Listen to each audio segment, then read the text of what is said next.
আসসালামু আলাইকুম, কেমন আছেন সবাই? আশা করি সবাই অনেক ভালো আছেন। তো এবার আমরা ঈদ পালন করি ঢাকাতে। অনেক বছর পরে ঢাকাতে ঈদ পালন করা হলো এবার। আর ঢাকাতে ঈদ পালন করার মূল উদ্দেশ্যই ছিল যে আমরা এবার অন্য কোথাও ঘুরতে যাব।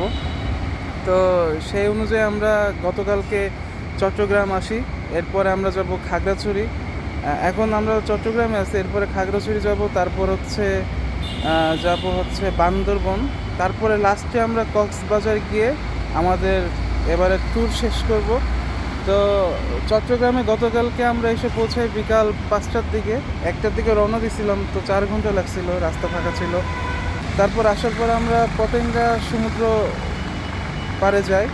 ওইখানে রাত্রে ঘোরাঘুরি করার পরে তারপর আমরা এখানে এলজিডিতে গেস্ট হাউসে থাকি। তো এখানে আমরা আগের থেকেই গেস্ট হাউসটা বুক করে রাখছিলাম।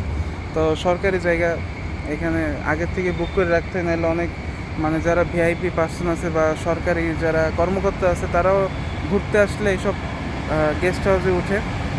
তো এরপরে আমরা এখান থেকে যাব বান্দরবন, না সরি, এরপরে এখান থেকে আমরা যাবো খাগড়াছড়ি। যে এখন খাওয়া দাওয়া করবো, খাওয়া দাওয়া করার পরে আমরা খাগড়াছড়ির উদ্দেশ্যে রওনা দেবো। তো ঘুরতে যাওয়ার মধ্যে অনেক কিছুই আপনাদেরকে দেখাবো, তো প্রাকৃতিক দৃশ্য, তারপর অনেক কিছু আপনাদের মাঝে শেয়ার করব। তো সবাই পেজটাকে ফলো দিয়ে সাথে থাকুন। আর এটা এই যে আমরা এইখানে ছিলাম। এটা 9তলা, মোট 10তলা। তো আমরা 9তলাতে আমাদের রুম ছিল। তো এই পাশে ছোট একটা খাল, এখান থেকে খাল চলে গেছে, ঠিক আছে, নর্দমা যাই বলি না কেন।